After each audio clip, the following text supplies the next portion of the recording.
លុយជាឆ្នាំពើដងសាហាវលុយជាចោកៅស្អិតចោប្រាំលុយជាគ្រូធ្មប់ដងសាម៉ាំងលុយជាក្តារស្ពានឆ្លងឧបសគ្គលុយជាស្រមជាលុយជាខ្សែលុយជារបស់ដែលអាចបំពេញនៅក្នុងសម័យលុយជាបរិបានវាសំខាន់មានតម្លៃលុយជាអភិនិហបសិនជាមានក្នុងដៃលុយគឺជាទ្រព្យគឺជាអាវុធដែលយើងខ្សែលុយគឺជារបស់ដែលអាចបំពេញនៅក្នុងសម័យលុយជារូបិយប័ណ្ណដែលវាសំខាន់មានតម្លៃលុយជាអភិនិហបសិនជាមានវាក្នុងដៃគឺជាអាវុធដែលយើងខ្សែលុយគឺជារបស់ដែលអាចបំពេញនៅក្តីស្រមៃលុយជារូបិយប័ណ្ណដែលវាសំខាន់ហើយមានតម្លៃលុយជាអភិនិហបបើសិនជាមានវាក្នុងដៃហើយថាបើមានលុយទោះជាមាត់ស្អុយក៏ប្រែជាឈ្ងុយហើយថាបើមានលុយទោះជាដើរស្រាលក៏ស្អាតដូចដើរទៅនុយ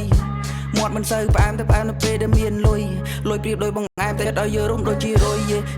for real like money no shield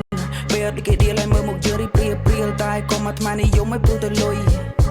ទូមិនធ្វើឲ្យខុសក៏គេទុកយើងដូចជន់ពីលចាំយើងត្រូវតែចាំបើជឿគឺយកលុយទិញថ្នាំអត់លុយមូក៏អត់ខំហើយស្នេហាក៏អាចនឹងប្រេះស្រាំយោយមុខស្រកបោះក៏ព្រោះតែមានលុយឲ្យធ្វើមុខស្អុយដោយសារតែអត់លុយថាចោលថាឡើយក៏នៅតែរឿងលុយខ្ញុំធ្លាប់ហើយជួបហើយរឿងស្នេហ៍រឿងអត់ដែលមើលចិត្តគេមិនឃើញឡើយទុកយើងដូចទូលាពេលគេឡើងទៅដល់ត្រើយស្មោះនឹងឲ្យស៊ីមិនកើតទេឲ្យគួរទៅយល់ឡើយជាទ្រព្យគឺជាអាវុធដែលយើងខ្សែលុយគឺជារបស់ដែលអាចបំពេញនៅក្តីស្រមៃលុយជារូបិយប័ណ្ណវាសំខាន់ហើយមានតម្លៃលុយជាអភិនិហបបើសិនជាមានវាក្នុងដៃ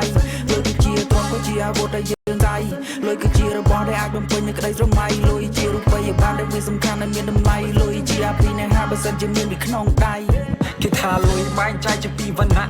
លុយបែងចែកនៅប៉ុស្តិ៍នេះពូជសាសអាអ្នកមានលុយគេដាក់លើហឹងអង្គុយស្ពះអាអ្នកក្រវិញគេទុកយើងដូចជាកាជះ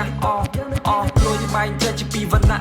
លុយបែងចែកនៅប៉ុស្តិ៍នេះពូជសាសអាអ្នកមានលុយគេដាក់លើហឹងអង្គុយស្ពះអាអ្នកក្រវិញគេទុកយើងដូចជាកាជះគេថាលុយគឺមានអំណាចកើតសាហាវក្នុងសង្គមប្រមូលផ្ដុំនៃបាក់ពួកឆ្លួតដោយសារដុល្លារក្បត់មិនដែលធ្លាប់ល្អក្រទាំងគ្រួសារនេះលុយដុល្លារនេះស៊ីខូឲ្យបាត់បង់បណ្ដាសិកាចង់បានប្រមាណទៀតមកយកពីមីបណ្ឌិតវិវត្តខ្លួនជាធៀបទៅភាសាតាម៉ានេះបាត់បង់ឧត្តមកតេវិវត្តខ្លួនទៅជាគីមនុស្សដែលធ្លាប់ល្អក្បត់ផ្នែកដោយសារតាម៉ានេះវាបាយលុយ1ដុល្លារឬ2ដុល្លារអញបាត់មិនអស់ក៏ដោយសារតែលុយដុល្លារលុយ1ដុល្លារឬ2ដុល្លារ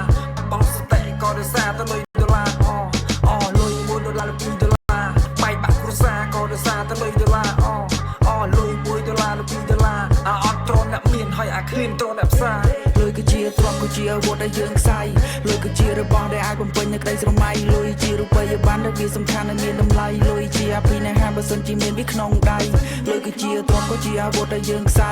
លុយគឺជារបស់ដែលអាចបំពេញនៅក្តីស្រមៃលុយជារូបិយប័ណ្ណដែលវាសំខាន់ហើយមានតម្លៃលុយជាអភិនិហបបើសិនជាមានវាក្នុងដៃ